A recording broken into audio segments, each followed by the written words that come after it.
Hello, Chairman McKenzie, Vice Chair Stevens, members of the Orange County Board of Education, our Superintendent, Dr. Felder, and members of the listening public. It's my pleasure to present this item for approval and consideration by the Orange County Board of Education for the 21-22 school improvement plans. The school improvement plan development process this year, as you can imagine, has been a challenging one. However, it makes me no less proud of the work that has already been accomplished and the work that I look forward to being a witness to because of the leadership of our school principals, their school improvement teams, and all of the staff on each of our campuses. We are trying to take a systems approach to continuous improvement this school year and in subsequent years, as we know that this work to align our processes, practices, services, and most importantly, all of our actions to the work that is going to achieve our goals is what is going to make progress for all of our students. As we think about a systems approach to continuous improvement, there really are three phases of that approach. And the first one is alignment. Our schools are beginning the work of alignment, as is our district. And at the school level for our school improvement planning process, they are aligning their school improvement plans directly to the district strategic plan, which our Board of Education approved in August. Right now, that means that our schools are aligning their work to the common purpose and goals of the district. The next phase will begin and has already started truly in the continuous improvement of those plans, and especially the continuous improvement of the key strategies in each of those plans. Again, this is work that's not just being done at the school level, but being done at the district level as well. Continuous improvement for us means adopting the Plan, Do, Study, Act approach to process improvement at each level of the school. So not just at the level of the leadership team and the school leadership of the school, but also in PLCs and in our classrooms as well. Finally, when we are really working together and seeing the connections, not just in classrooms, but also across classrooms, grade levels, and in different parts of our schools and in different parts of our district to work together towards the goals of the district and the schools. That's when we have true systems integration. And that's the last way that we can focus on improving any system. And this really is assessing our capacity to integrate with one another and to see those connections. And really my work as our school's leadership coach is to help our school principals improve the school improvement systems on their campuses. And a big reason is because it's directly tied to both the student or the teacher evaluations and most primarily to the principal evaluations in each building. So as you can see here is a graphic of our 4 district goals with goal 1, teaching tomorrow's leaders at the center. And it's interesting in the crafting of the goals that our community really established for our system, that the other 3 goals, excellence and efficiency and empowering culture, where we are engaging our community and especially family stakeholders, but our exemplary staff goals all contribute to achieving the goals that we have for student achievement. And that's really how it should be.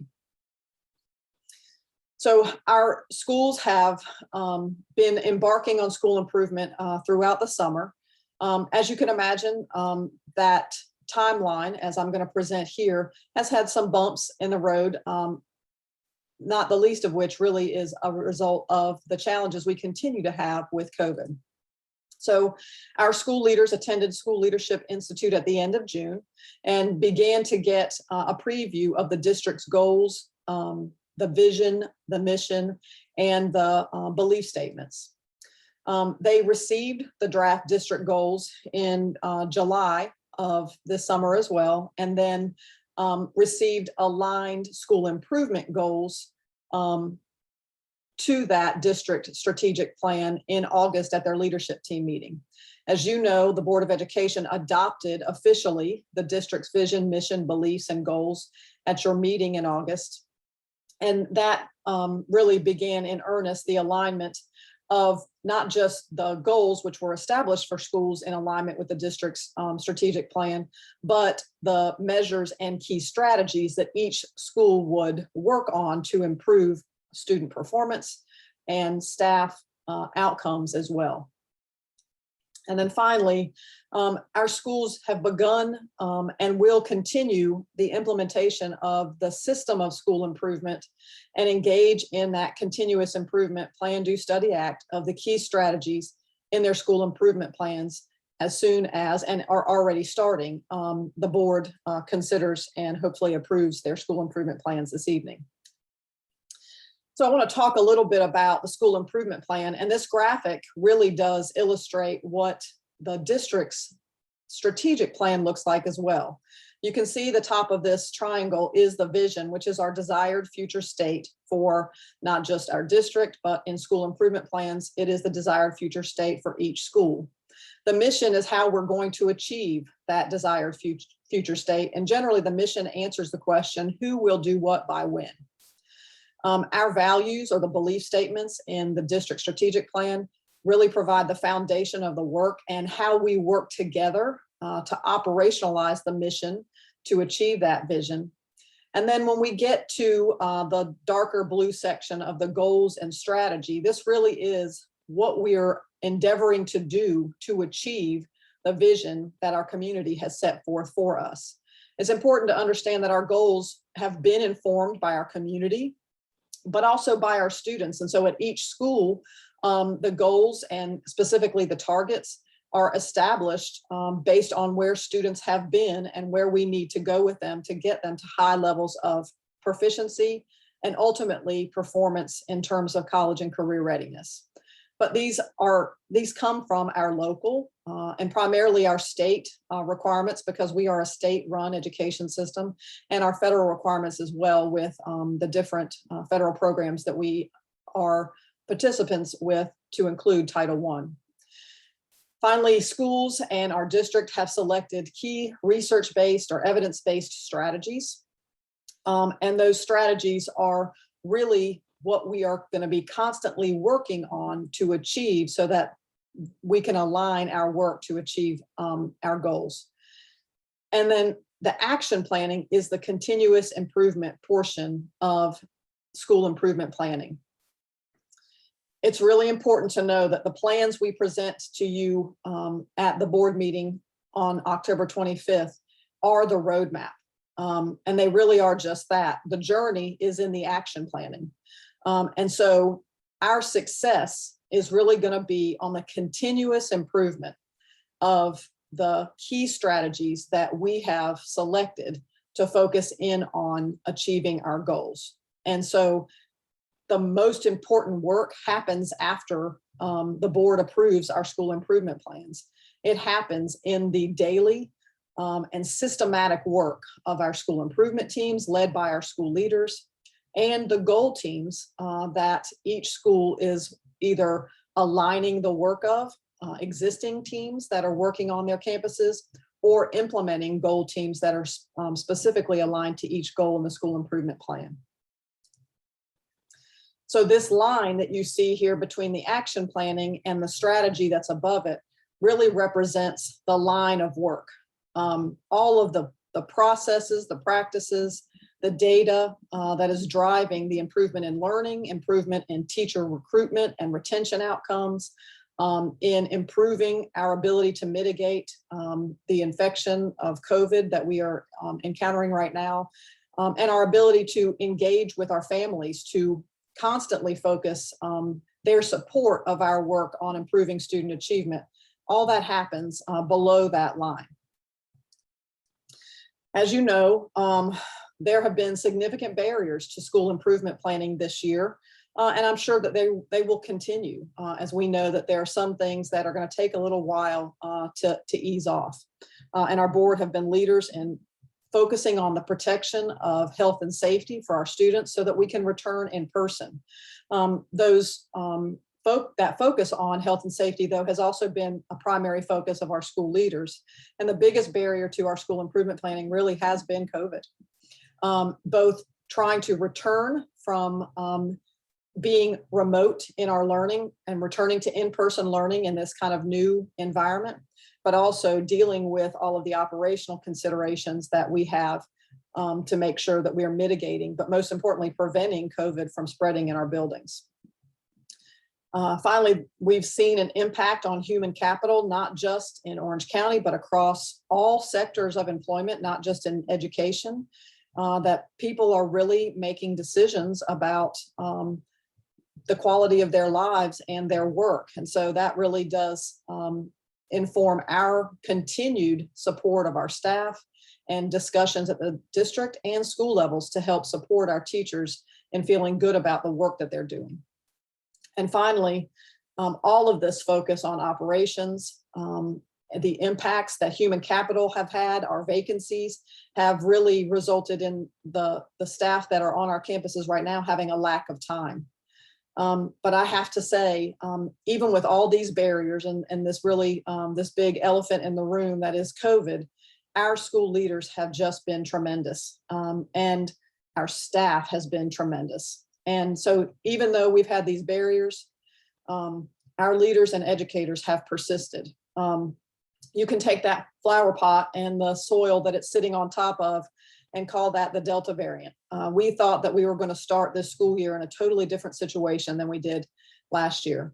And we didn't, unfortunately. However, you can see that beautiful, vibrant sapling of a tree is still growing, despite all of the challenges that our school leaders have encountered, and despite all the challenges that our teachers have encountered and our staff, from our custodians to our front office staff. Everyone is really trying to create fertile ground for learning for our students.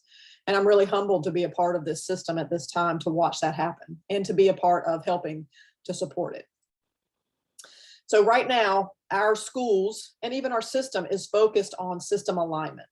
And that is the work we're doing right now. We've aligned our goals and our measures from the district all the way to the school level. We are interlocking our improvement plans. So the school plans are totally interlocked with our district's plan. And as we move forward, even at the district level, Dr. Dawson, Mr. Abali, and the superintendent and her cabinet are working to create department plans that interlock with our district strategic plan. All this alignment is going to show improvement. There's no doubt in my mind. That this alignment phase is really critical for us to build a strong foundation.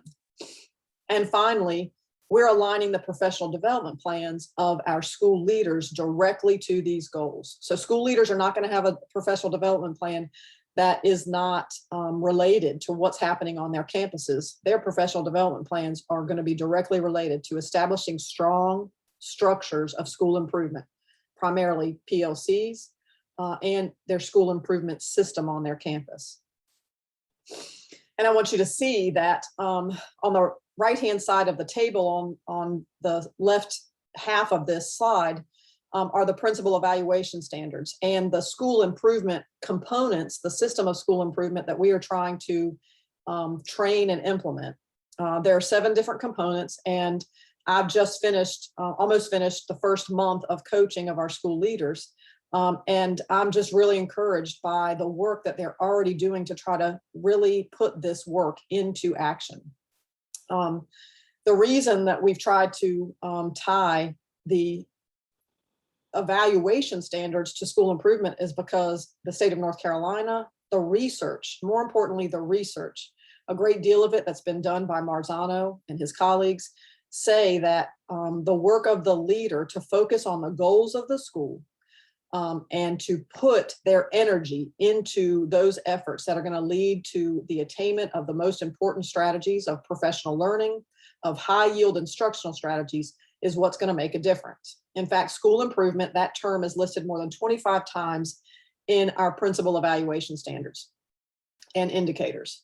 And the implementation of this systems approach to school improvement system is aligned to those leadership indicators in their evaluation.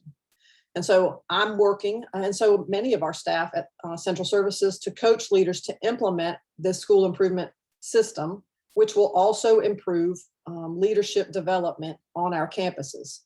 not just for the principal, because as they start getting more proficient at not just putting this system into place, but leading it and improving it, then their assistant principals and their leadership teams will be empowered, not just through distributive leadership, but through ownership of the results and the improvements that are happening on their campus. And we know that when we improve leadership development, then we will improve student achievement on each campus. I want to give you an example of some work that's already being done by one of our schools to get this school leadership team going. At Central Elementary School, we have a brand new principal, Ms. Sauls, and we have a staff of really willing learners. And the school staff has been provided the opportunity. First, they've elected their school improvement team, and each of those team members is responsible for one of these goals: reading, math, college and career readiness, health and safety through the excellence and efficiency goal, exemplary staff, and goal 3, and empowering culture. What's even more encouraging to me is as Ms. Sauls has worked to put this system into place and taking the small steps that really have a big impact on her campus, her staff has chosen which goal teams that they're going to serve on. And this is how we get further alignment at the school, is that each team on the campus is aligned to continuously improve the strategies that are going to lead to the outcomes that the goals are prescribing in our school improvement plans. And so when those teams are focused on that data and continuously improving that data, again, that alignment makes the difference. And so with one exception, I think it was a staff member who clearly had a strength in a different area, specifically reading.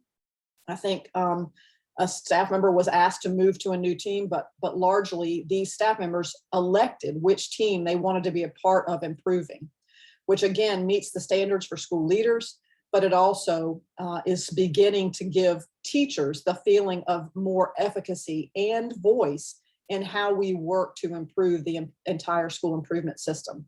I'm very encouraged, not just by the leadership of Ms. Sauls at Central Elementary School, but of every school leader. And really, I'm honored to work with them as they have, even in the midst of so many challenges, taken the steps to start moving in the positive direction of breeding success on their campuses after some of our challenges in the last couple of years. So our next steps to support the development and implementation of our school improvement systems, what I want the board to hear is that these plans, again, are the paper and the plans are the goals, the measures, and the key strategies, but the work is what's going to happen among the people, the human capital that is in each building, aligned to the work of each goal. So our next steps, my next steps are I'm going to continue to train in those school improvement principles and practices each month as I meet with our school leaders and continue to support and coach those school leaders through this school improvement implementation. Secondarily, I'll provide the support that I can and engage other groups to help support our leadership teams and goal teams, to include training some of our goal teams and our school leadership teams where that is beneficial to the school leader.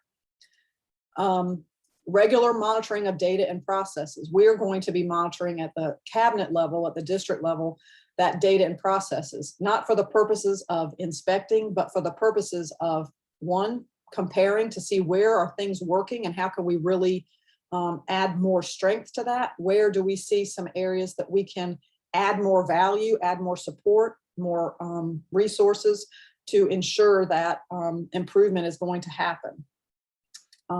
And then finally, we're going to continuously improve our processes, services, and support to schools, align with the school improvement goals, measures, and key strategies. So with that, members of the board, I know that there are staff that are ready and willing to take questions, including our school leaders of their school improvement plans.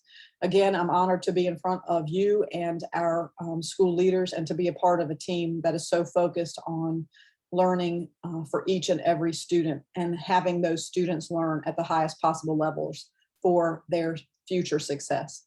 Thank you.